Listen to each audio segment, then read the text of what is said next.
Good afternoon. I'm Daniel J. Lewis. Thank you very much for joining me for 3 ways to make your podcast findable and grow your audience. I wanted to start out with just a little poll just to get to know you guys because this is truly a live webinar. So feel free to ask your questions. Make sure that you check mark the little spot that says this is a question.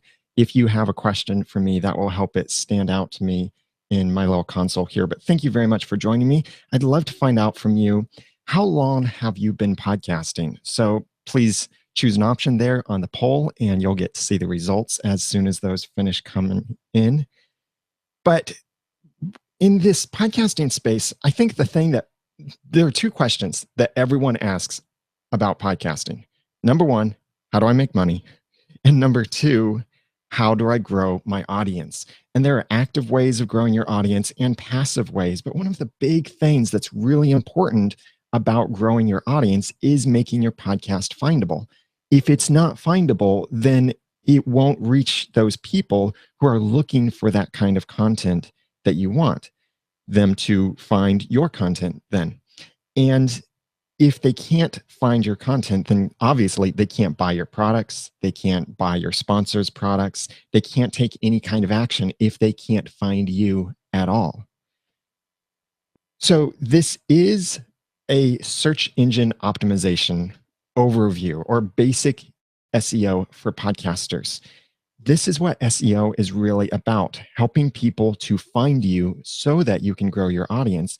But it's more than just the search engine optimization of SEO. Yes, we should be leveraging this for our growth, for our podcast. And it is a great way to grow our podcast audience. But it's not just about the search engines. In fact, I'm going to show you something here. I've done some research on everything, and I'm absolutely 100% confident that as of mid-2015, right now, that what I'm about to show you is absolutely everything Google, iTunes, Bing, Yahoo, and all of the other search engines know about your podcast content. I'm going to display that for you right now on this next slide. Take notes.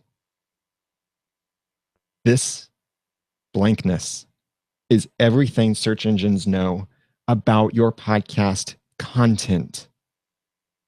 This also happens to be everything the search engines will buy from you, subscribe that they'll give you, that the ratings and reviews they'll give you. It's nothing. So really the right perspective that we need to have on search engine optimization is that we're not optimizing just for search engines. We're optimizing for humans who use search engines. And that's a very different perspective that we need to get used to thinking. See, search engines think about that one word, or that's a way of our thinking only about search engines, is just thinking, oh, there's that one word we want to rank well for. But that's not how humans think. Humans will subscribe to your podcast. Humans will build relationships with you. Humans will buy stuff from you. Humans will leave ratings and reviews. Humans will send you feedback. What will Google buy from you? What will Google send you? Nothing. So this is about a different way of looking at search engine optimization that we can with our podcast. And this is going to be a basic overview, but I do have a complete course on search engine optimization for podcasters, specifically for podcasters. No one else is presenting anything like that. It's over at theaudacitytopodcast.com/SEO. I'll tell you more about that in a little bit.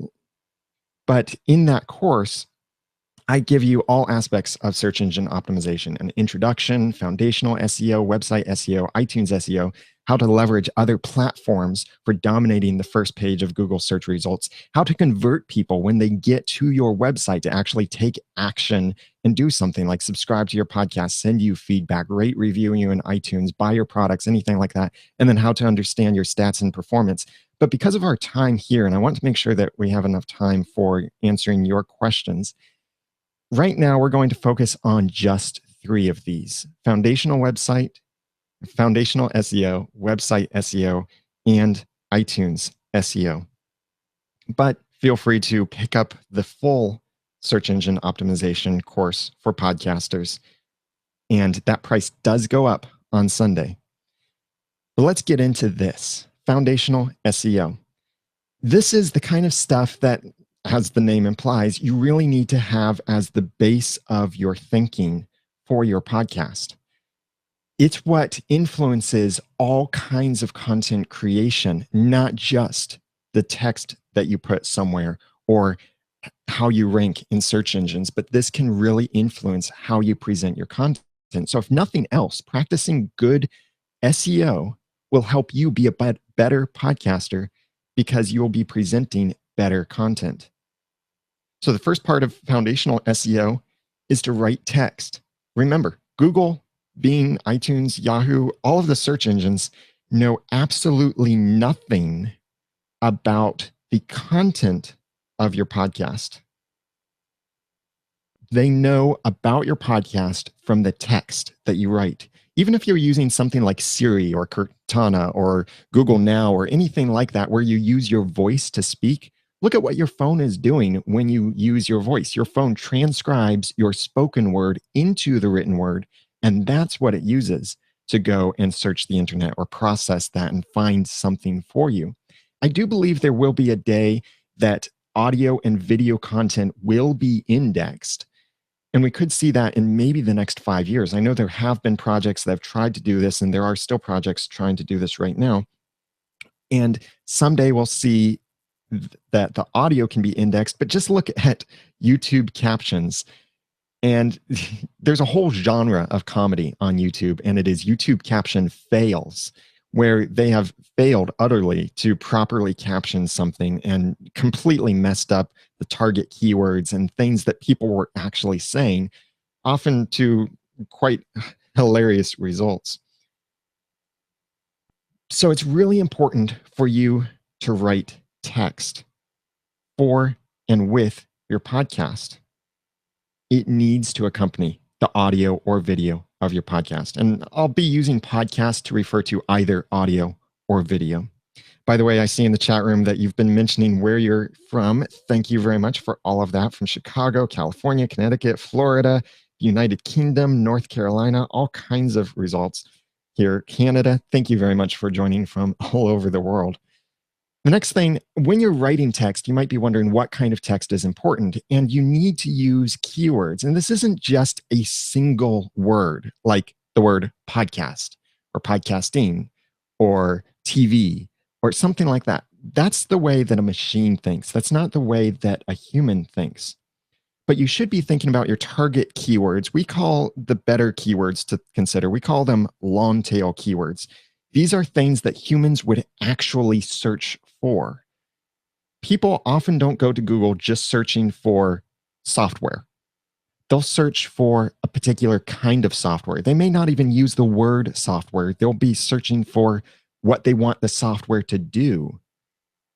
That's the way we need to think about keywords. So it might be several words, it could be a whole sentence, but think about what humans would actually search for and how that ties in with your content. Sometimes it just involves brainstorming what kind of content or titles and keywords you could come up with your own content. But there are some great tools out there that enable you to do some more research, like Longtail Pro. This is my affiliate link for Longtail Pro, theaudacitytopodcast.com/longtailpro. This is really powerful software, and this is my favorite for finding great keywords that fit with your podcast. This is a tool that I used very similar to discovering an article and podcast I did a while back on the best podcast hosting options. That episode is one of my most popular episodes. It's usually around number 2 or number 3, and it's randomly in the middle of a couple other 100 episodes of my podcast. But I use this tool to discover, people are often wondering what is the best podcast host when they're searching about podcasting stuff. So Longtail Pro helped me to pick better keywords. And in my complete SEO for podcasters course, I dig into showing you how to use Longtail Pro and leverage it and discover all kinds of things with it. It does cost money. So if you want a free tool, then go to adwords.google.com/keyword planner, log into your Google account, and here it's designed for helping you pick words for advertising. So understand that. You'll see dollar signs next to stuff. You can ignore that. But what you want to look for are those suggestions. You could type in something very simply like podcasting, or it could be blogging, or it could be business, or basket weaving, or something like that. It can start out simple and then it will suggest other things to you. Maybe you enter cake baking and it suggests to you how to bake a cake or how to get started with a cake baking business or rules for cake bakers and all kinds of things like that that can create ideas for you to create great content, but also keywords that you should be using in your written text. Think about this. Let's take the word awesome, for example. You want to rank well for the word awesome. Well, that's not thinking like a human. That's thinking like a robot, just that single word. How about we expand that out to be how to be awesome? That's more like something someone would search for in Google, maybe in iTunes, YouTube, and such. Also, take the word podcast. This is something that, because I teach people how to launch and improve their own podcasts, I'm very interested in helping people with podcasting. But if I try to rank for the word podcast, it's going to be pretty fruitless because there are plenty of much more popular podcasts out there than mine, and they'll show up higher for the word, just the word podcast. So instead, I've focused much of my time in the past on ranking well for this term, how to podcast with Audacity. And that gives me much, much better results. This is a long tail keyword instead of just that single one word keyword because people are searching for this and I have content that meets this need. Another example is with my Once Upon a Time podcast. I rank well for the term Once Upon a Time podcast, and that is actually my keyword term as well as part of the title with the podcast. So what you need to remember to do here is to use keywords in your content, in your titles, in your written content. Don't spam with your keywords. Write them in ways that sound like a human would speak and include that in all of your written text as much as possible, but don't stuff it too much. The most important text on the web is your title for your show, for your website, and for your individual posts. This is what shows up in Google searches and Bing searches. It's what displays largely on your website. This is what by default shares to social networks and by default shares to iTunes for your individual podcast episodes and your overall episode or your overall show for your podcast. You need to have great titles for both your show and your episodes. Let's take, for example, a podcast that is on Noodle Mix Network. Welcome to Level 7. Now, just by looking at this, most people probably can't tell what this podcast is about unless you're really familiar with the content or you've heard me talk about this podcast before. It's a quaint title. It's not completely cute, but it's a quaint title, but no one's going to search for Welcome to Level 7. As a show level title, this tells you nothing about the content or very little about the content. So instead, we extend the title out and add to it some of those target keywords. And in this case, it's Unofficial Marvel's Agents of S.H.I.E.L.D. podcast. And by having this as the title now in iTunes as well as on the website, we rank really well for a search for Agents of S.H.I.E.L.D. podcast or Marvel's Agents of S.H.I.E.L.D. podcast or S.H.I.E.L.D. podcast. And that's what we were going for. Anne asked, how much stuffing is too much? Is there a suggestion for a number of keywords or phrases? And I suggest that make it sound human. If it starts sounding like a sports broadcast, well, Jim, yeah, that's right, Bob. Yeah, Jim, I think that, yeah, Bob, if it's starting to sound like that, you're stuffing it too much. Think about just one keyword in your title and maybe two keywords in your description. I'll get more into descriptions in a moment. But stop when it starts to feel unnatural. If you're focusing on a single keyword in your content, like a blog post, then a plugin that I'll show you a little later on can tell you your keyword density, and about 3% is good. So like if I'm writing a blog post about Marvel's Agents of S.H.I.E.L.D., then I might want to mention Marvel's Agents of S.H.I.E.L.D. maybe in every paragraph or in every other paragraph, depending on the length of the paragraphs, but not so much. The main thing is that we can fall into a lot is if we're talking about Marvel's Agents of S.H.I.E.L.D., we might revert to just saying the TV show, the TV show. I like this show, the show, that kind of stuff. We're losing opportunities there to use the keywords, but there are still those times where it's fine to say the show. And so don't stuff it too much when it starts to get awkward. The other way to look at this would be with your individual episode titles. So here's an example of something that I might want to blog or podcast about. My favorite cream sodas. I love vanilla cream sodas. So if I make a podcast episode called My Favorite Cream Sodas, yes, it does communicate what the episode is about. But this doesn't share very well because remember, your titles by default are what share into social media. So it makes perfect sense for me to share this post to say my favorite cream sodas. But who really cares about my favorite cream sodas? A way that I could rewrite this same title would be to instead say top 10 cream sodas. Now, this is something someone else can share because if you share this out, you're not saying that these are your top 10 or your favorite sodas. You're saying top 10 cream sodas. Yes, you may disagree with it, but what top 10 list has everyone's agreement, really? So it's fine if you claim it to be a top 10 list. And in your text, you actually say, these are what I think are the top 10, or in your podcast, you say that. But the point here is making a title that's more shareable as well as communicating what the content is. So you need to create great titles, the most important text on the web. Next, front load your content. This is putting the most important stuff first. This matters in many different aspects of the content that you're creating, written and recorded content. For example, an episode title in iTunes, you'll see this often where they have the name of the podcast, we'll call it My Awesome Podcast, the episode number 4, and then the title of the episode. Sometimes you'll even see it as just My Awesome Podcast number 4, no title whatsoever, so nothing that actually describes the content. The problem with a title like this is that most devices and players will truncate that title and you won't get to see what this episode is actually about. You may see 1 or 2 words, but most likely you'll just see this, My Awesome Podcast number 4. So instead of taking that title where you have the unimportant information at the beginning, take that important information, the 10 ways to be awesome. That's the important information. Move that to the beginning of your episode title. And then at the end, you can say what episode number this is, or maybe what podcast this is and such. But it's important to put that most important information first. If you have a show where you have a guest on your podcast, this is really up to you to decide which is more important. For example, you might have me as a guest on your podcast, and maybe you would want to title it Daniel J. Lewis Shares Podcasting Tips.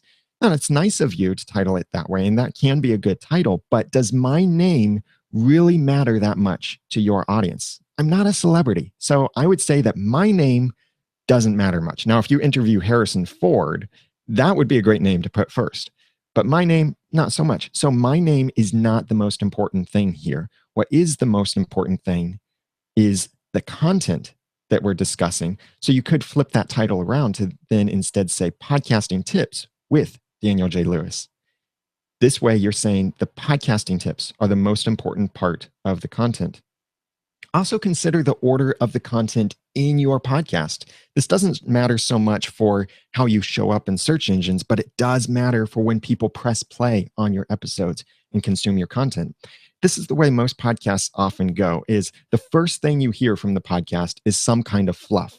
Their music, which they might play for too long. Then they're talking, there's small talk. Maybe there's an apology for not getting an episode out, or maybe something else that's completely pointless to the main conversation. Then at some point, there's a call to action.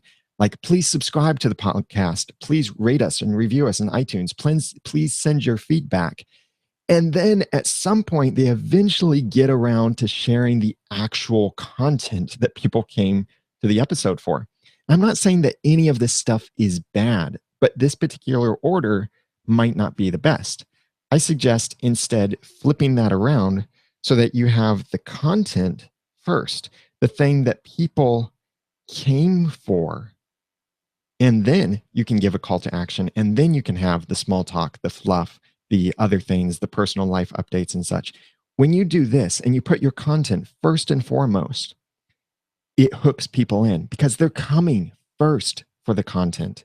When they appreciate the content, then they'll be more likely to take action on your calls to action and do that thing you want them to do, like subscribe, purchase something, send you feedback, whatever it is. And then when they've done that, they're really engaged and they might care more about you. And then they're more interested in the fluff. So look at how you can then front load your content. Sorry, Leon. I'm sorry if I mispronounce any names here, but Sorry, Leon said, should we go back and change titles to front load content or just start doing it in new episodes? It's really up to you. I would recommend go ahead and go back at least your most recent 10 episodes if you can. But if you can go back farther than that, that would be great as well. The main thing is definitely from here on out, start doing this. And then whatever else you can do with your old content, it's fine to change. iTunes will update. Some of the other podcast apps may or may not, like Stitcher might not, Spreaker and iHeartRadio, someday Spotify, if you get into Spotify, those might not update if you update your back catalog, but iTunes certainly will. It just takes iTunes about a day or so to update. Clay asked, as a newbie, what would be the minimum number of shows to start using Longtail Pro? 1. That's the minimum number of shows. If you're saying shows as in separate podcasts, yeah, I'd say if you just have one podcast, it's worth it. If you're talking about shows as in episodes, then it's really, again, 1. If you want just ideas of what content to cover in the future, Longtail Pro can help you with that to get some great ideas in the future. So when we're talking about front loading stuff, there's something that you shouldn't front load, and that is any kind of pattern. Avoid patterns in the beginning of your content. For example, this happens a lot. I see this in show notes where it says, in this episode, Bob and Jim talk about, and then the next one is, in this episode, Bob and Jim talk about, in this episode, Bob and Jim talk about. They're creating this pattern. Patterns are okay, but verbatim patterns like this are best to be either secondary or maybe last in the content. Closing patterns, perfectly fine. Opening patterns are potentially just wasting space. Try to make whatever is the first piece of content that you share to be unique. That can be the title of your episode, the first paragraph or the first sentence in your show notes, maybe even the first thing that you say inside of your podcast. If you can make that unique, then it can hook people in with the podcast and the content earlier. This is something that I've started doing with the Audacity to Podcast, where the first time I started doing this, I was falling into the trap of saying, I'm going to tell you about, or in this episode, I was falling into my own pattern. It's very difficult to avoid. But if you're doing this in the audio or video content of your podcast, I would say this. It doesn't have to be a perfect sentence. It could just be a few words. Look at what Rhett and Link do on YouTube, and they start out saying something or giving you a tease for what's coming, and then they say, let's talk about that. Then they have their intro. What I'm doing now with the Audacity podcast is I share a bit of what I'm about to share, and then I go into the intro. Or I might do something like I say, the future of podcasting. I'm going to share with you my keynote presentation from Podcast Midwest, something like that. So I'm giving content and then my intro music where I say the episode number, and then I get into the actual content. This is all part of the foundational SEO, and this is the most important thing to do with all of your content is apply these techniques. And when you apply this foundational SEO, you will find your content improving. Your results may differ, and your results may vary depending on your competition and a lot of other things. So I can't guarantee search engine optimization results, but I am absolutely confident that when you employ these techniques, it will improve the content of your podcast, and it will improve your podcast. And improving your podcast is one great way to grow your audience. Patrick asked in a blog post for show notes, is it okay to have a photo above the written content? Is that a good thing or bad for SEO? It's a good thing. I just say try to have the photo not be too tall, but that photo can actually have some SEO benefit to it as well, like how you name the photo and the alt text that you put on the photo. That gets pretty detailed, but I do cover that in depth in the complete SEO for Podcasters course. So this is foundational SEO. Next, website SEO.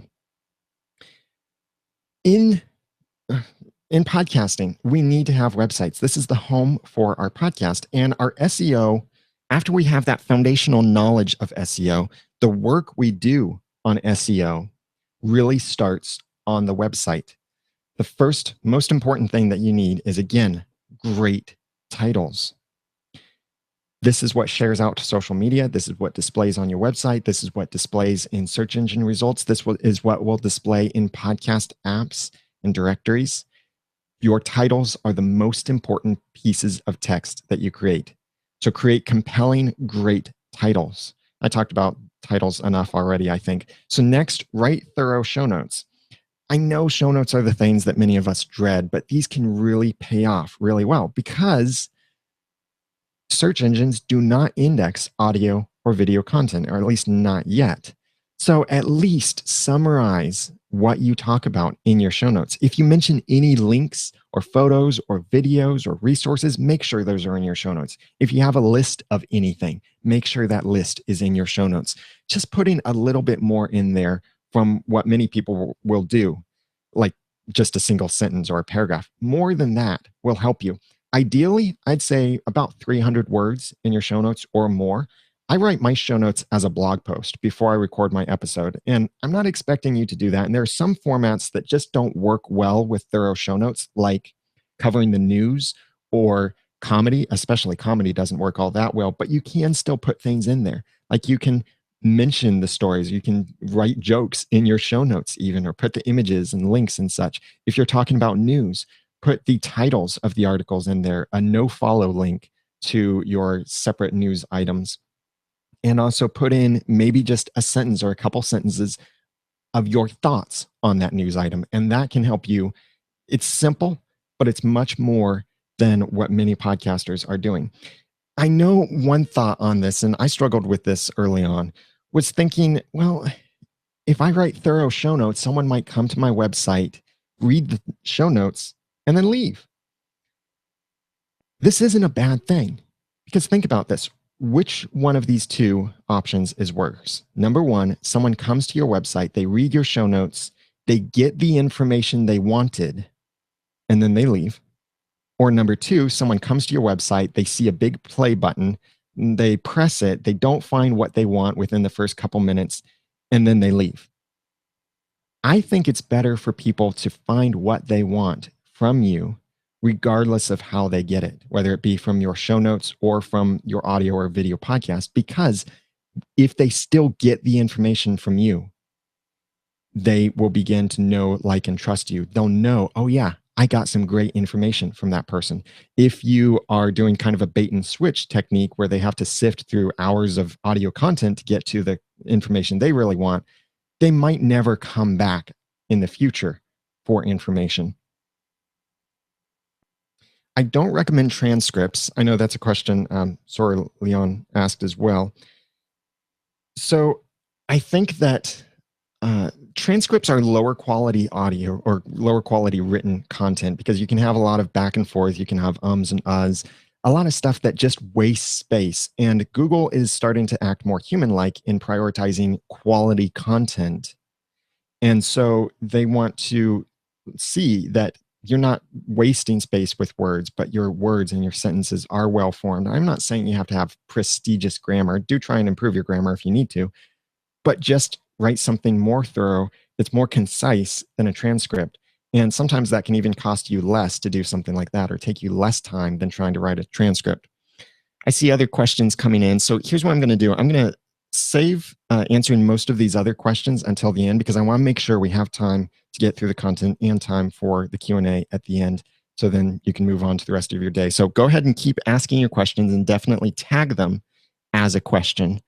And then I'll be looking for those in the future. I'm going to go ahead and give you another poll too that will be coming up with something else that I'll be interested in as we'll talk more about your podcast feed. I want to know what you're using to create your podcast RSS feed. So go ahead and vote in that poll, and then we'll start to see what everyone's using.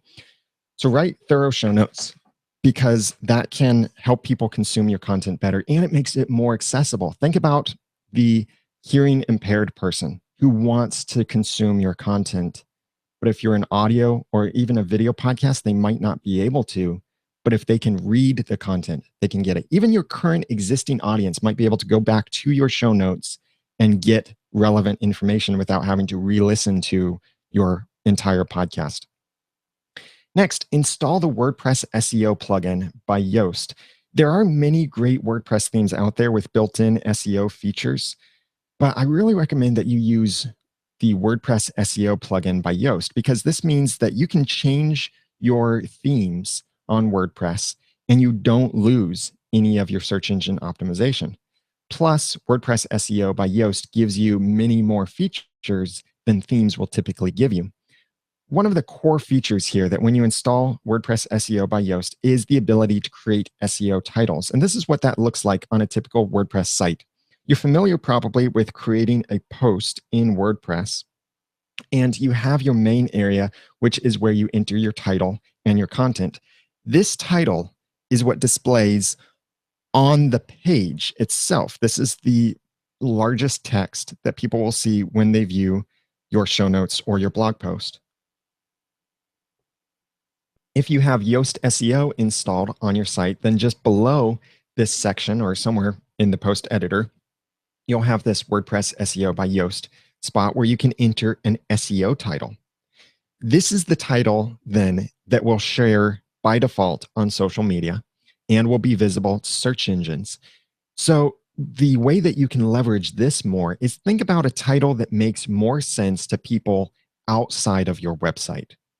For example, with the Audacity to Podcast, my titles have a hyphen and then the Audacity to Podcast's abbreviation, which is TAP, and then a 3-digit number for the episode number. So it's hyphen TAP 213, for example. That doesn't matter to someone sharing this on social media. It doesn't matter to someone searching for this post in Google. What episode number this is, or even that's necessarily a podcast, might not matter. So I can remove that and put in my exact same title into this space, but just without that rear end pattern or something else. Or I could write my title a little bit better, maybe a little bit more concisely, whatever the case. This gives you an option to write that additional title.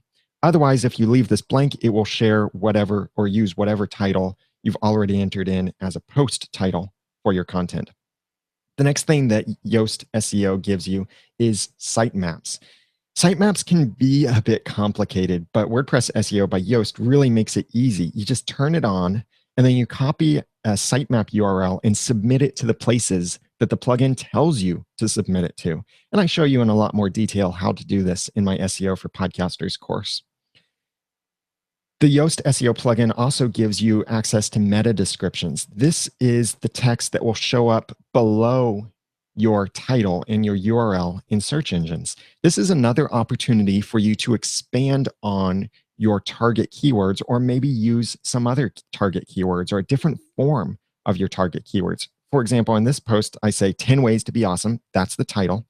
And then the meta description is awesomeness is easy and free. Learn how to be more awesome with these 10 tips. So you see there's another keyword in there, and that is how to be awesome, or 10 tips instead of just 10 ways. So I did a little bit of spinning of some of the words in my mind, wrote something that's not stuffed full of keywords. It still makes sense. It still reads well, but it also communicates what kind of content is in there. So install the WordPress SEO by Yoast plugin. There's a lot you can do with this plugin.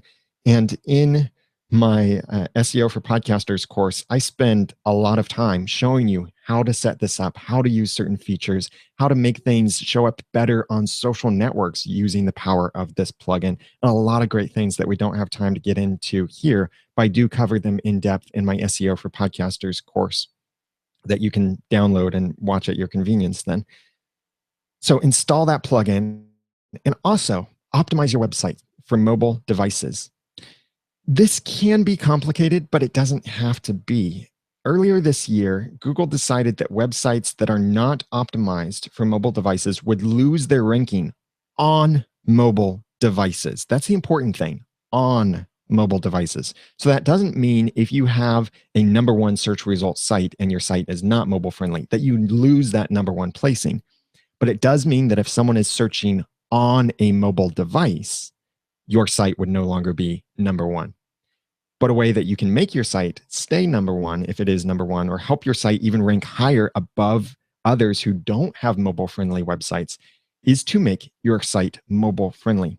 This doesn't only give you that SEO advantage, but it also gives you a huge human engagement and usability advantage. It's much easier to use a mobile optimized website on a mobile device than trying to use a desktop website on a mobile device. So you're creating an even better experience for the people coming to your podcast website if you create a mobile friendly site. A lot of podcast consumption happens on mobile now. So if your site can be optimized for those people that they can just tap play or tap subscribe and subscribe on their mobile device, then that's beautiful. The main way that your website becomes mobile friendly is from the theme that you use with your WordPress site. Yes, you can hire a designer.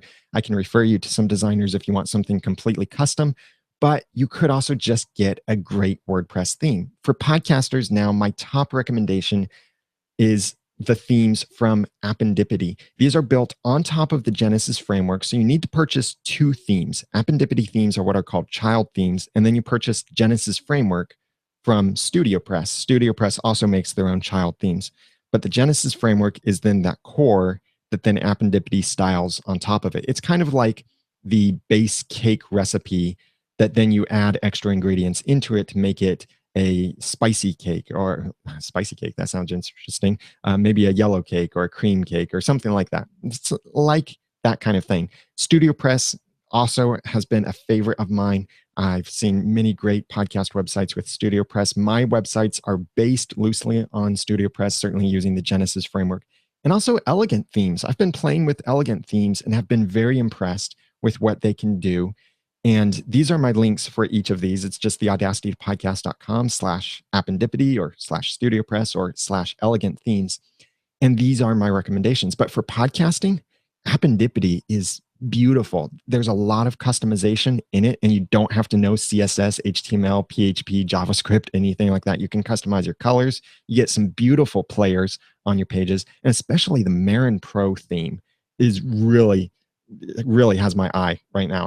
I'm thinking of maybe switching some podcast sites to Marin Pro because it's just a beautiful theme, and I love how prominent the play button is. And the main thing is that for your podcast website, playing your podcast should be as easy as visit website, press play. If it's not that easy, then you need to do some work.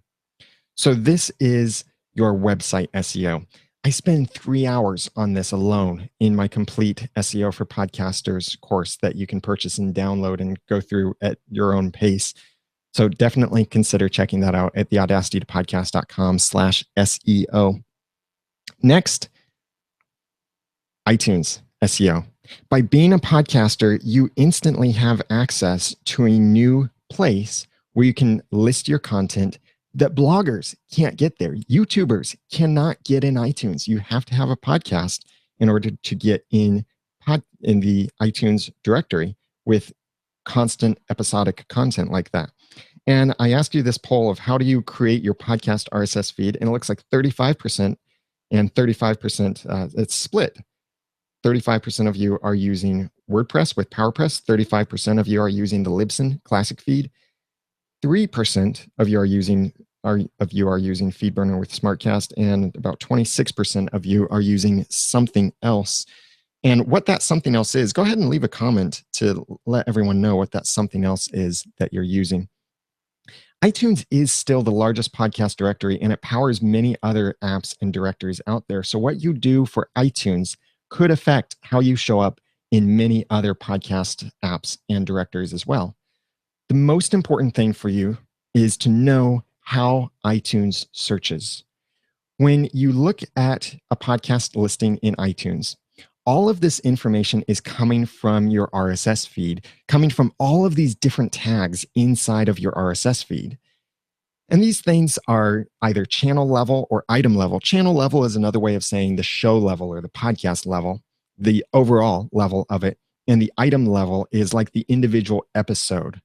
So you have all of these RSS tags. They're going in, but of all of these tags, iTunes only searches 2 of them in 2 different places. So there are 4 places, but really just 2 text fields that iTunes cares about as far as searching your information. That is the title tag and the iTunes author tag. And these are both for the show level, your overall podcast, or the channel level, as well as the episode or item level of your podcast feed.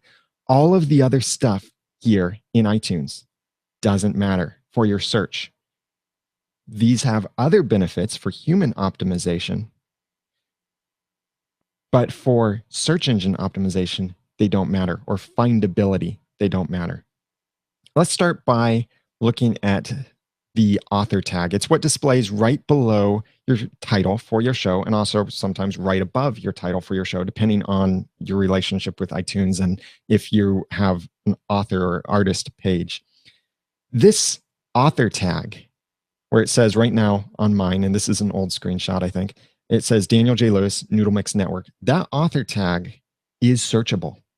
So if you search for Noodle Mix Network, you'll find this podcast. If you search for Daniel J. Lewis, you'll find this podcast. Even though neither of those pieces of text or those keywords are in my title, they're in the author tag. The most important thing here is, even though this looks like a subtitle, don't treat it like a subtitle. The more people abuse something, the more likely it will be to be removed, and we would no longer get the benefit of that searchability with it. Here's an example of a way to abuse this. Putting this as the author tag. Learn how to be awesome from experts like Steve Jobs, Harrison Ford, MacGyver, and more. Hosted by Daniel J. Lewis. See, the most important, or the actual relevant information, Daniel J. Lewis, that is at the end. Instead, there's all of the spam at the beginning. This is just trying too hard, really. And when places see that you're trying too hard, that's when they start penalizing shows or sites and start changing the rules. Instead, consider putting your name first, but you can still use this tag to include some keywords, like a title for yourself. For example, Daniel J. Lewis, expert on how to be awesome, or Daniel J. Lewis, podcast consultant, or Daniel J. Lewis, once upon a time reviewer, something like that. This is with your show level author tag, but you can also look at your individual episode level tags. And this could be where maybe I have a guest on my podcast. And so in my individual episode level author tag, I can say Daniel J. Lewis with Harrison Ford from Indiana Jones. So yes, I might put Harrison Ford in the title of the episode, but I might not be able to fit in Indiana Jones. I can put that inside of the author tag. Again, don't spam these things, but do take advantage of them. The best ways to do this are to use your PowerPress feed or the Libsyn feed. And for PowerPress, use the channel feed, not category feeds or just the default WordPress feed, but use the PowerPress feed or the Libsyn feed. If you run this stuff through FeedBurner, that's okay. I don't really recommend it, but the bad thing to do would be use FeedBurner SmartCast for this. Really use PowerPress or Libsyn to actually enter the iTunes information for your podcast. These give you the most control over how your podcast displays in these different podcasting apps and directories. And FeedBurner SmartCast really goes against these. In the Complete SEO for Podcasters course, I go into a lot more detail on how to set these things up. And I do even show you how you can do it with FeedBurner to FeedBurner's extent that you can do it, which you can't completely do everything. But I do show that there in the complete course. But I'll give you the overview here on the most important things. If you're using WordPress with PowerPress, switch to the advanced mode and go to the feeds tab inside of the settings. And this is where you can enter the title for your show, as well as the number of episodes for your podcast. And if you start running into problems with your feed being too big, then that's where you can enable Feed Episode Maximizer and get more episodes in. This is the title that will show up inside of iTunes, and the number of episodes that you set here defines how many episodes show up in iTunes, regardless of what the rest of your WordPress is set up for. This is if you're using the feed URL that would look something like myawesomepodcast.com/feed/podcast. Then switch over to the iTunes tab. And in here is where you can add a summary, which is really a human factor, not so much an SEO factor. But then your iTunes author name. This is where you can add that. And this is adjusting the overall show level author name for your podcast. And that's where you can get some extra search engine optimization. Next, inside of PowerPress, and this is as of version 6.0, they added these features in, several of them by my request, and I'm really excited about them. You have this podcasting SEO feature. I really recommend that you just check mark all of these, except for maybe appending the show title to the episode titles. This does some back-end stuff, and it enables you to have more control over something that I'll show you in a little bit. So then when you create your individual episodes, write your show notes and your title as you normally would. But when you go down to add your podcast episode, and this is all in WordPress and PowerPress right now, you'll have this new field, episode title. This is where you can give this episode a different title to appear in your iTunes or in your podcast RSS feed. A practical example here is maybe on your website, you say 10 ways to be awesome, podcast episode number 5. In iTunes, everyone knows it's already a podcast. So you don't have to say podcast or maybe even say podcast episode or something like that. You could take that out, or you could just say episode 5 or something like that. So think of this as a way of making a better title for iTunes. Maybe it's rearranging the words so you leverage the limited amount of space that you have in iTunes before the titles get hidden. Maybe it's something like that, or maybe you just want to tweak it a little bit. If you leave this field blank, it will then use whatever your post title is that you entered there at the top of the page. You can also enter your individual episode summary here, which does not help with your SEO, just helps with the human factor. But you can also add the iTunes author tag here for your individual episode. So this is a great place to include maybe a slogan or a subtitle for you that's relevant to this episode, or for your guest, something that you can't fit into the title. And this helps you with your SEO much more. On the Libsyn side of things, if you're using the Libsyn Classic feed for your show, then you need to go into your Libsyn settings. And this is where you can set your show title. Then go to your destinations and edit the Libsyn Classic feed. And this is where you can edit the summary, which again is for just human use only, not search engine or findability. But also you can change your author tag here. Scroll down a little bit and you also have the ability to override the show title, whatever you entered in the regular settings. And you can change how many episodes appear in your RSS feed that go out to iTunes. Then when you're creating a post inside of Libsyn, and this is if you're using Libsyn to create your RSS feed. If you're just using Libsyn to host your media, you don't have to worry about this aspect of Libsyn. I do still recommend it because of certain things like Spotify integration and the Libsyn directory, but you don't have to do these things. Here you can enter the title of your show. The subtitle, by the way, almost barely exists or barely matters really. It's just think a couple words to put there, if anything at all. Unfortunately, at this moment, you can't edit the author tag for an individual episode. So what you do have to do in Libsyn is, this is the one and only place I'm going to show you some HTML code. So please don't die when I show you this. But in this extra tags field under the advanced options, this is when you're creating an episode post in Libsyn. This is where you need to put in this code.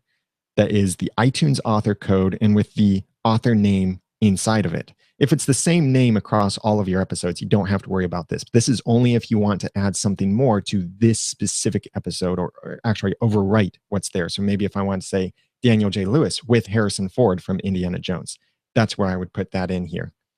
So that is leveraging your title tags and your iTunes author tags. The next important thing is for you to stand out and capture the people who are finding your podcast through whatever means.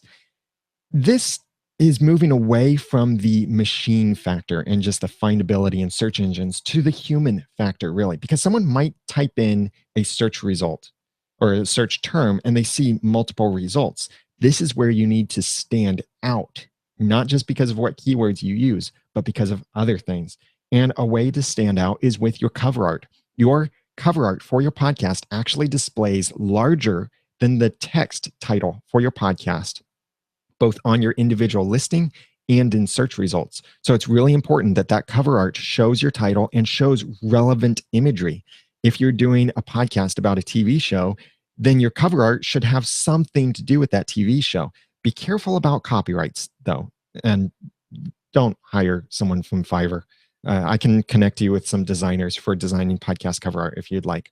Next, your description in iTunes. This does not at all matter for your findability. You can enter whatever you want into the description, but it won't show up in a search result.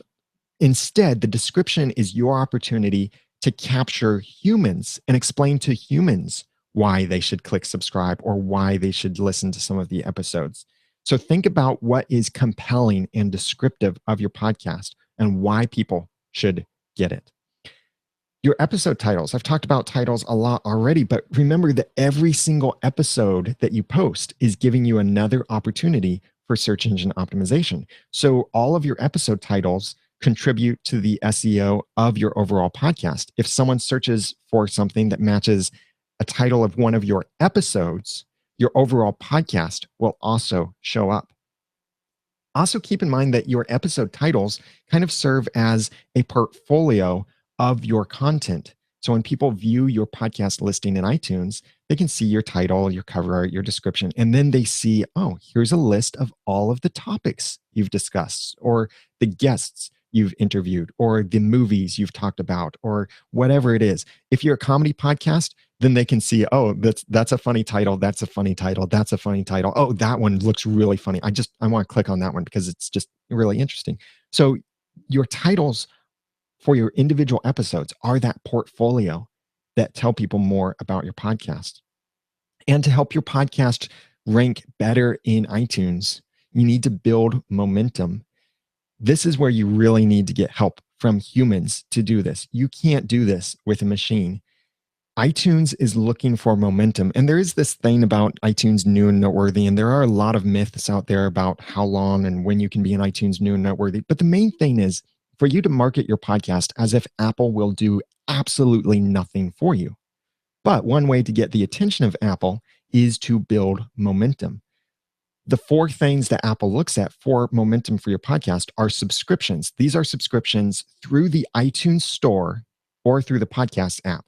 This isn't subscribing directly to your RSS feed, like with an ITPC link or a PCast link or something like that. This is a link to the iTunes store where then someone clicks subscribe. Apple sees that. Apple doesn't see it if you just subscribe directly to an RSS feed.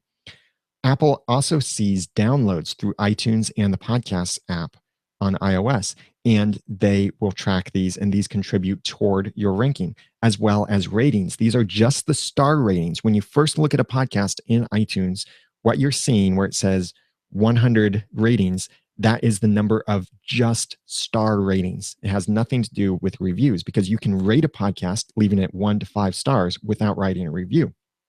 But reviews also matter for your podcast ranking because the more reviews you have, especially if they're positive reviews, the more momentum that Apple will see is behind your podcast. And the biggest way that you can get more reviews for your podcast is by asking. Not just asking, like saying, please review us in iTunes, but thank the people who have.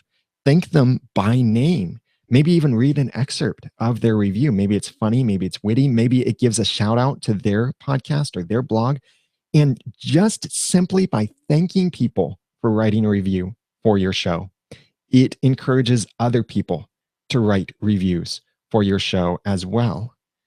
Because they think, I want to hear my name mentioned in the podcast. I want them to give a shout out. I want them to read my funny thing that I write in the review. I want them to mention me as well. So just by doing that for the reviews you already have, you'll get more. It's really this attitude of gratefulness. When we have an attitude of gratefulness, sometimes we're blessed with much more because we were grateful for the little bit that we had.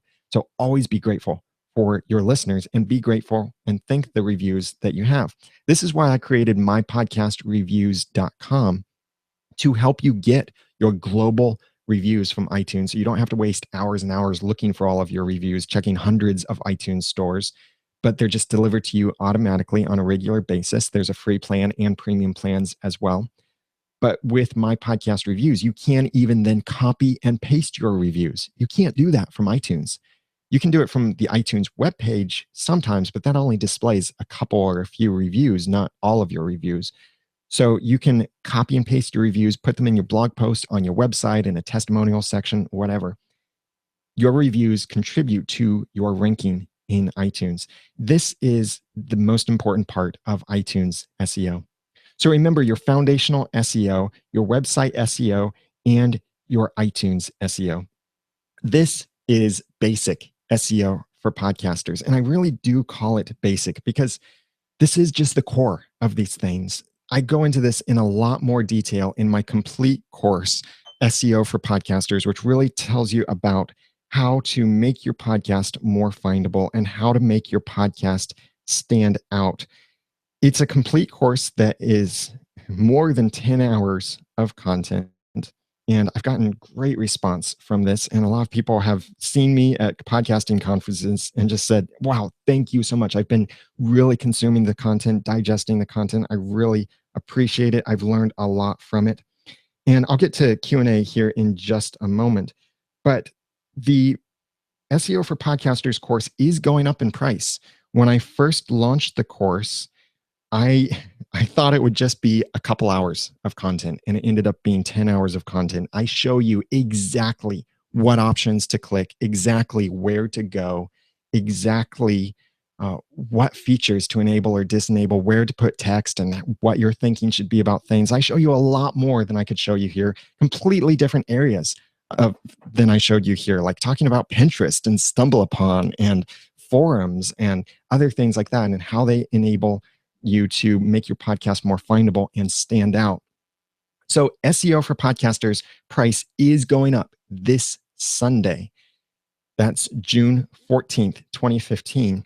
Right now, if you purchase it, I dropped the price by $2 for you. So right now, if you purchase it at $97, I'm not able to give any bonuses right now for it, but you will lock in on that price. And I will be updating this in the future. I'll be adding more content to it, more resources to it. Let me give you an idea of what this looks like. You can go to theaudacitytopodcast.com/SEO, and the course is available there. You'll see that's the price it's going up to, $297 on Saturday, or excuse me, on Sunday. So you have until Sunday to get it at this price. It may never be this price again at $97. So you're going to save $200 if you buy it before Sunday. And here's what it looks like when you get the course, and when you're paid, you get access to the back end and these different sessions. And it's broken out into 7 different sessions: Introduction to SEO, Foundational SEO, Website SEO, iTunes and Podcast SEO, other platforms, conversions, and stats and performance. This is where I get into a lot more depth than I could get into here, just covering the basics. I show you exactly what to click, where to put the text. I give you more options. I show you how to use Longtail Pro. I show you how to use Google Keyword Planner. I show you how to use, I think, 5 or 6 other tools for picking your keywords. I show you how to work with your theme a little bit for SEO. I show you certain features inside of WordPress SEO that I didn't even mention here, like breadcrumbs. I didn't even talk about breadcrumbs in this until now. I talk about that in the complete SEO for Podcasters course. You purchase it and you get access to these. And here's what it looks like. When you click through into a session, you get the high definition video that you can watch on the website, or you can download it. And then I've heard of some people downloading it and then playing it at double speed through VLC or QuickTime or something like that, or downloading it and then watching it on their mobile devices. That's fine. You can do that too. That way you can consume the information faster. No problem there. And when you watch these, you also have the list of the resources that come along with the course as well to tell you the things that I mentioned in the course. Stuff like in this particular one, I mentioned some things about learning about your audience and keyword research tools and some resources for writing better titles. And that comes along with each session, as well as a little comment area where if you have any questions about this session or you run into anything, you can just leave a comment there. And I receive those comments and other people can receive them too. And we can have a little dialogue going about the content. That's at theaudacitytopodcast.com/SEO. This is a really powerful course and really thorough. And what I discovered when I was creating it was that it's more than just the machine findability of your site, but it's really about optimizing your content, making your content more engaging, making your content better, making your podcast better. Even if no one new comes to your podcast, I'm absolutely confident that SEO for Podcasters will help you improve your podcast. So check it out at theaudacitytopodcast.com/SEO. The price is going up to $297 this Sunday. So buy it today, buy it before Sunday, and you'll be able to save then $200 and get all of that information. All right, now some Q&A. I know we're right at the 1 hour mark, so if you need to back out, that's okay, but I'm going to answer some questions here, and I'm going to stick around as long as there are questions. So I'll look here at the different questions I've received. Let's see. And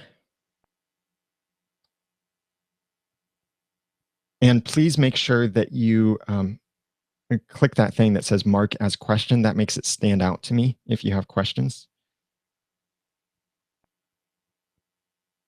All right. Jennifer said, since search engines don't index audio, why is it so important to have the meat of your content recorded first?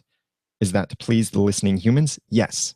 Put that meat of the content, because here's the thing. When someone searches for your podcast and they come to your site, they're looking for something. If they've landed on your site by finding you somehow, they're looking for something. They want something specific. If they press play and they don't get that specific thing very quickly, then they're going to leave. So then whatever search engine optimization you've done with your written content, with your meta tags, with your alt tags, with all of those RSS tags and everything, all of that doesn't matter at all. If someone comes to your podcast, they press play, and then they decide to leave immediately. That's why I'm saying it's important to give that content as quickly as possible, or at least know, or at least communicate to them what content is coming and about when they can expect it. So that way that they consume the content and don't just leave. Because otherwise, SEO is worthless if you are not giving people what they're coming for.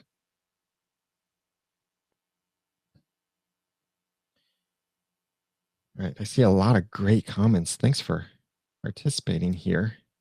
I'm looking right now first at just what are marked as questions. So those are the high priority things. Remember, check out theaudacitypodcast.com/SEO to purchase the complete course on how to make your podcast findable and stand out. Price goes up on Sunday. Mike said, I know many podcasters use WordPress, but are there any good alternatives, as I have played with WordPress and it's beyond me? Great question, Mike. Yeah, WordPress is, I think, the simplest way to run a website, certainly. If you're using anything else, and I know there are plenty of other ways, more complicated, less complicated. You might go more complicated like Drupal. You might go less complicated like something like Weebly or Squarespace even. Many of these aren't designed for podcasters, but they can still serve as the website for your podcast while you create your RSS feed somewhere else. So most of these places do have the website SEO built in, but they don't have podcast SEO built in. So that's where I recommend that you use something trusted to make your RSS feed for your podcast. And that one place that I recommend is Libsyn. If you can't use a WordPress website, then use Libsyn to host your media, create your RSS feed, and then that can be what you submit to iTunes. If you're on WordPress, I really like Blueberry, by the way, because it integrates really nicely with WordPress. And if you're not already a member of either Libsyn or Blueberry, if you need media hosting and great stats and such, then sign up over there and use the promo code Noodle. That's Noodle, and you'll get all of this month plus all of next month for absolutely free of any plan. So you could even sign up for the most expensive plan, transfer your archive over there, and then downgrade to what you actually need. But that's libsyn.com with the promo code Noodle, or BLUBRRY.com with the promo code Noodle there as well. And Blueberry does offer some options for creating your podcast feed as well. I just think for standalone thing, in addition to your regular website, Libsyn might be the easiest, at least at the moment. Imram said, Daniel, for an edutainment type show, what would you optimize the author tag for? How would you optimize the author tag for iTunes? Yeah, if it's education entertainment, then if let's assume you don't have guests, so it's just you and your co-host. Of course, have your names in the author tags, but think about something that describes what you do or some kind of title. Like if for a particular episode you're focusing on um, buying a car, you could say Bob and Jim car buying victims. And then you're ranking for that term car buying. Or for your overall show, you could say Bob and Jim, comma, experts in education and entertainment, or something like that. So you're giving yourself a title. Think of like a personal subtitle for you, and that's what you can use in the author tags, or just use it as author tags and write great titles, because your titles will always matter the most. Someday, maybe iTunes will change the author tags mattering, but for now, they do matter. I think titles, episode titles, will always matter.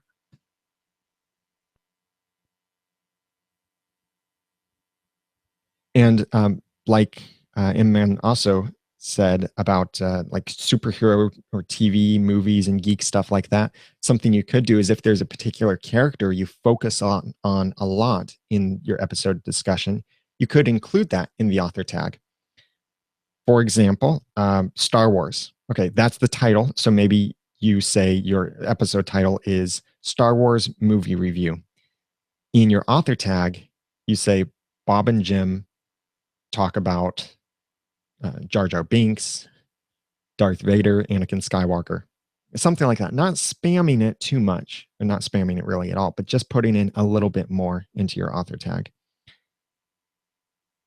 Anne asked, is there no way to track subscriptions in iTunes? Not for most people. Apple does track it, and maybe someday they'll enable most average podcasters to access that information. But right now, only partners have access to information directly from Apple on your subscriptions. But what you can do is I'll show you this briefly here. I'll go to Blueberry, use them for podcasting stats, and I will click on an episode here and show you something. So if you have good stats like from Blueberry or from Libsyn, then what you can do is look into your stats. And I cover this in a lot more detail in the full course in my session about stats and measuring success. But when I look in my Blueberry stats, I can look at distribution. And this is what matters: mobile applications and podcatchers. This really shows me how many people are subscribed or downloaded this particular episode through some kind of subscription software. A web browser, you don't really subscribe to a podcast through a web browser. Some web browsers, yes, have that built in some way, or plugins can add that. But this is what really matters: these mobile applications and podcatchers. And that gives you an idea of your iTunes subscriptions. You can dig into this even more. Like if I click on clients inside of this, I can specifically see, this is for one episode, I can see how many people downloaded it through iTunes, how many people downloaded it through Podcasts for iOS. On Libsyn, if you use Libsyn stats, then this would be called user agents. And Libsyn has an article that explains what each of the user agents are. Jeff asked, can you explain the differences between What's Hot and top podcasts? My answer is yes. I'll show you. So in iTunes, there are multiple featured sections for podcasts in iTunes. And there's the obvious new and noteworthy, which is really two lists. It's a list of new podcasts and of noteworthy podcasts. So you can be in new and noteworthy more than once and long after your 8 weeks. But in different sections of the iTunes podcast catalog, you'll see top podcasts over here. And everything you see is section connected, or there's some kind of proximity to each of these. So top podcasts, now that we're in just the main iTunes store, top podcasts is showing the top podcasts overall. So right now, congratulations, The Late Show from CBS as the podcast version is the #1 podcast in iTunes right now. This American Life, #2, no surprise there. And Serial, yeah, still there in the top 10 podcasts in all of iTunes. You can dig into a specific category. like let's go to technology. And you also get a technology new and noteworthy. So, what's new and noteworthy in technology? Now, here you have top podcasts in technology. And the TED Radio Hour is the number one. And I've got some display issues going on here. But these are the top podcasts inside of technology. And you can dig down even more into other sections.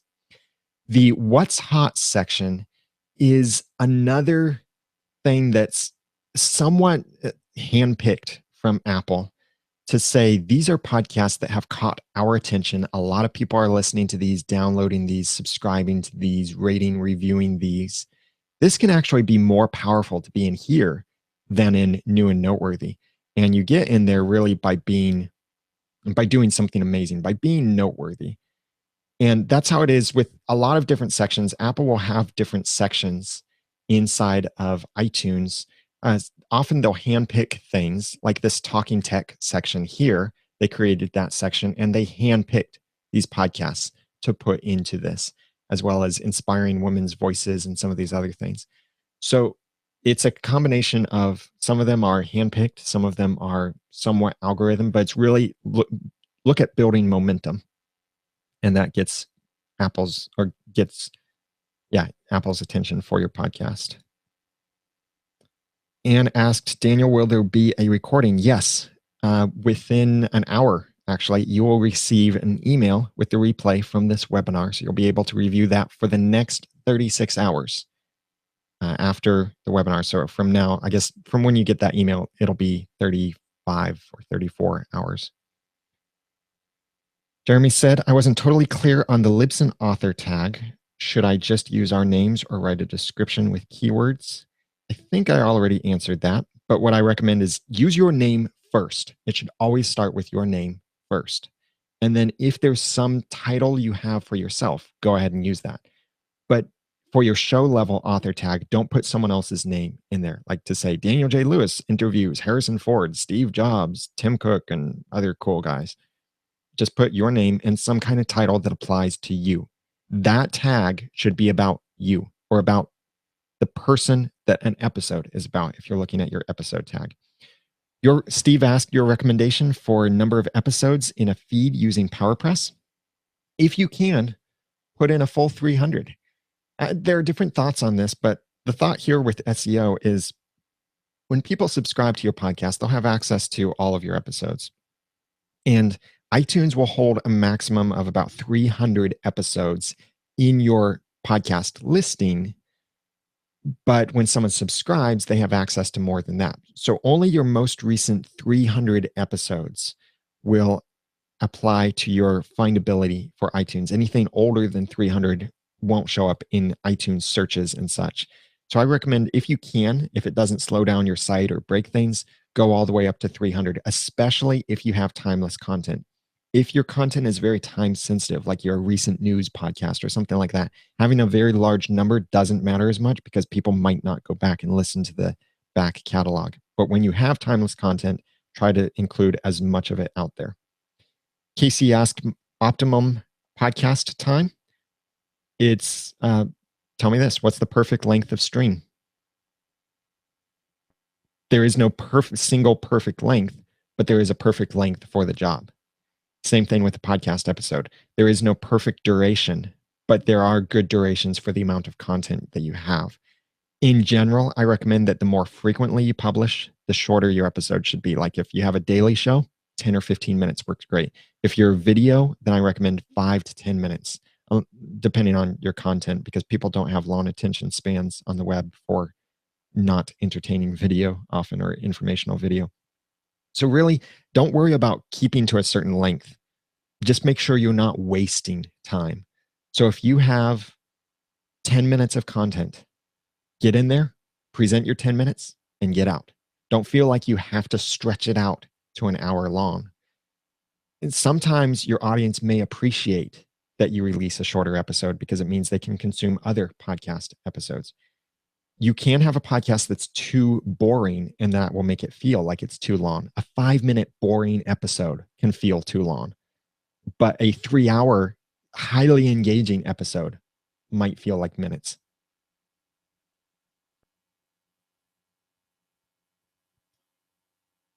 Suri Leon asked, how much should we worry about iTunes over creating content and improving our skills? I think it's really connected together. And that's why I say that employing these SEO techniques really help you improve your content and your approach to your content and how you share that content in your audience, in your podcast. The most important thing is to improve your podcast content. Yes. But along the way, there are these other things that really don't take a lot of work. They really are very easy to implement these other tricks and optimize things for iTunes. So along the way, do what you can to optimize these things and implement them, but always focus on creating great content. If you're at a point where you're trying to decide, okay, should I create great content or should I go and add meta descriptions to all of my past episodes? Pick the option for creating great content. That matters more than the meta tags. The meta tags and all of this SEO stuff supports the content that you're creating.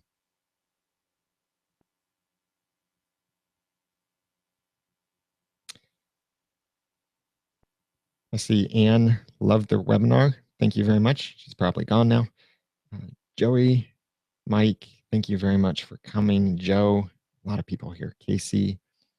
Mike asked, what happens when you are new and not as polished as when you will be after 100 or 1,000 episodes, and you want your first listeners back that didn't like it early on? That's a tough one. Yeah, if you basically, let's put it this way, if you offend your listeners, how do you get them back? You offend them either by not having great content, not having good quality production, or anything like that. The best way to maybe get them back, and it doesn't have to be that you get the exact same person back, but focus really on the audience you have and equip them, make them even more enthusiastic to want to share you with others. Word of mouth is the most powerful way to grow your podcast, and making your podcast have great content, great production quality, promoting it well, and great presentation quality. These are good ways to improve your content and make it better for the people you already have. Don't try to go after the girlfriend you lost unless it's really important for that one. But focus on being a better podcaster and equip your audience to share your content. And you might find a new audience. Alternatively, if it's something like you started a podcast about basket weaving, and along the way you were talking about family movies, and then at some point you decide, I'm going to stop talking about basket weaving and now talk completely about family movies, maybe you should just start a new podcast. You say, okay, we're closing the basket weaving podcast and we're starting a new podcast about family movies. So you can launch a new show that's new content, new approach to the content, and that could win some of those lost listeners back, maybe. Brian asked, I'm going to give this about 5 or 10 more minutes.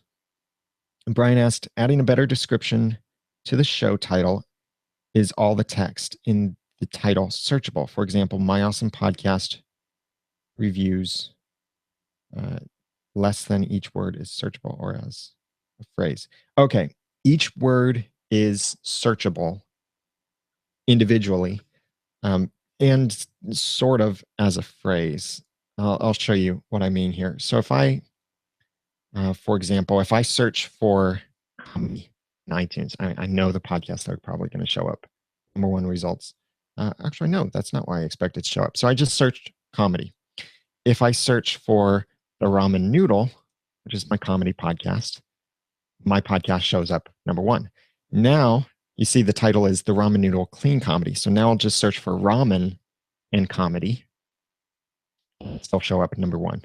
So it is searching the individual words. You can't do something on iTunes like you can in Google where you put something in quotation marks.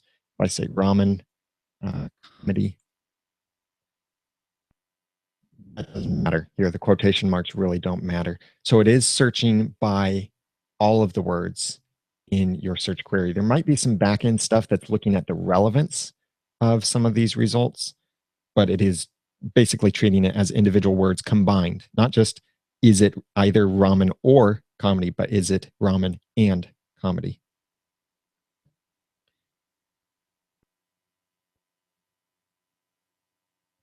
ampersand versus the word and, that's really up to you. I don't think it matters much. I'm not sure. I mean, there might be cases where someone might search for something and something else, but it's really up to you on that one. Casey asked, are bumpers important? I assume you're talking about bumpers, maybe, well, there are different bumpers that you could say. The opening and the outro music or branding, audio branding is kind of a bumper. Your segues from one segment to another are bumpers. I think bumpers can be used well and they can be used poorly. A good way to use bumpers is where you clearly finish a segment, then you have your bumper, and then you go into your new segment.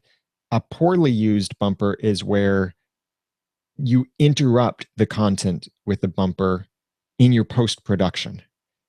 And you don't always have to give an actual segue. You could just wrap up what you're saying and then you play the bumper. But as far as SEO, bumpers don't matter at all. But audio branding can make your podcast sound a lot more professional. So that's something you could think about with bumpers is that you're really communicating a more serious, more professional sounding podcast. Even if it's comedy, it can sound more professional sometimes with some consistent audio branding and bumpers and such. Maybe it's fading in, fading out, or maybe it's for specific segments that you have in your podcast, something like that. People can sometimes then get to know those bumpers. And as soon as they hear it, they know what's coming next. You don't even have to say, now it's time to do this segment. And then you have the bumper, but they'll get used to it. But uh, don't do it it's very easy to do it in an amateur way.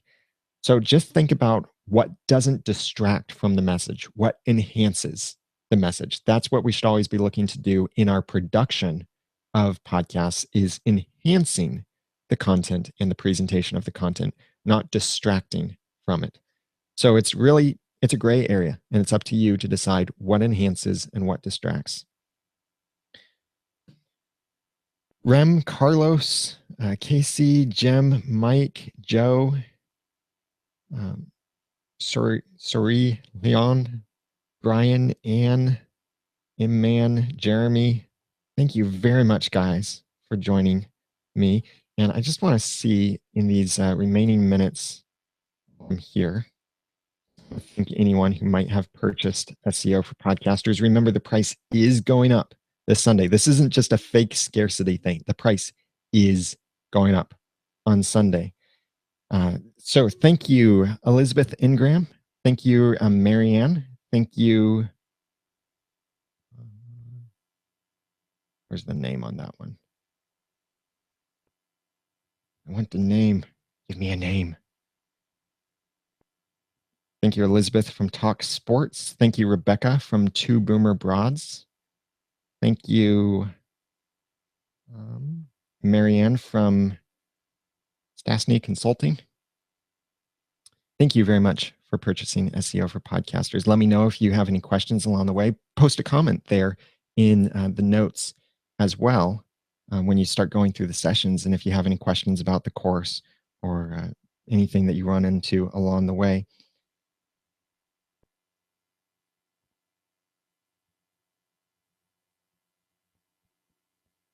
Thank you, Dave from the Mac Observer.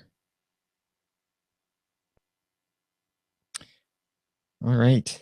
Any other questions here? Let me see.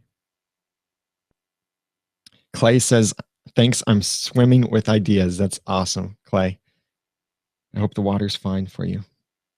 Jeff, thank you for joining. EJ, thank you. John, thank you for joining. Yep, I'm looking forward to being in Phoenix too. Just see if there's anything else I might have missed. Any other questions or comments? If you have any other questions, make sure you mark that as a question. Someone was asking about spelling the Maron being M-A-R-O-N. Or if you go to theaudacitytopodcast.com/appendipity, you'll see the links there. Okay, I think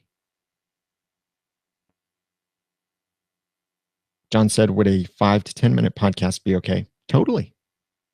I've been thinking about starting a new podcast that would be a 5-minute podcast, 5-minute daily podcast. I don't know if I will, but yeah, 5 to 10 minutes, totally okay.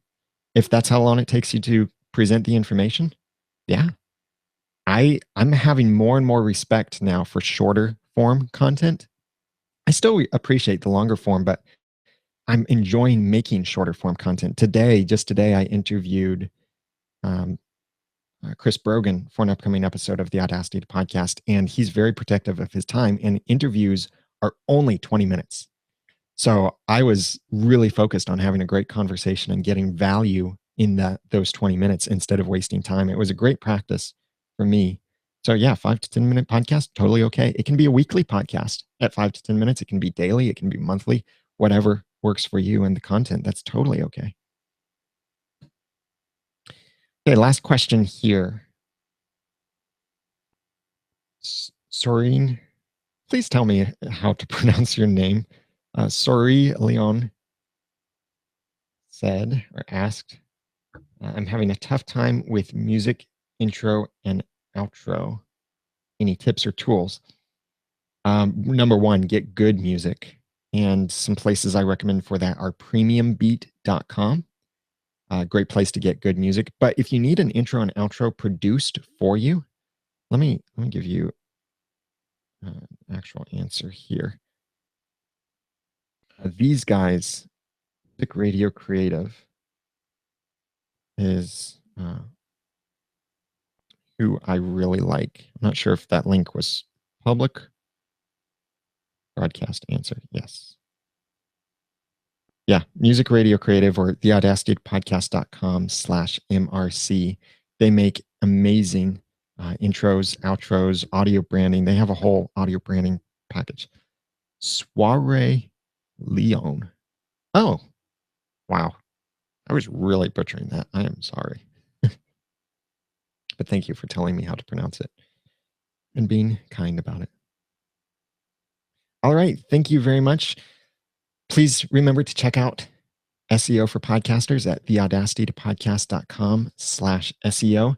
The price goes up Saturday night at 11:59 p.m. Eastern Daylight Time, GMT -4. The price goes up to $297. I have no plans of ever bringing the price back down to $97. Yes, there may be sales or coupon codes and such later on, but I have no plans. In fact, I can say with 97% confidence that the price will never be this low again. So order before Sunday if you want to get this. The webinar replay will send out automatically today, and that will be available for the next 36 or 34-ish hours, a day and a half, basically. And then I'll be doing another webinar on Saturday. So if you really appreciated this content, I would be very grateful if you would tweet out the link to the page, tweet out the link to SEO for Podcasters. Feel free to send me an email with any feedback or anything like that. But otherwise, have a great day. And as I always say in my podcast, now that I've given you some of the guts and taught you some of the tools, it's time for you to go launch or improve your own podcast for sharing your passions and finding success. I'm Daniel J. Lewis from theaudacitypodcast.com. Thank you for joining me.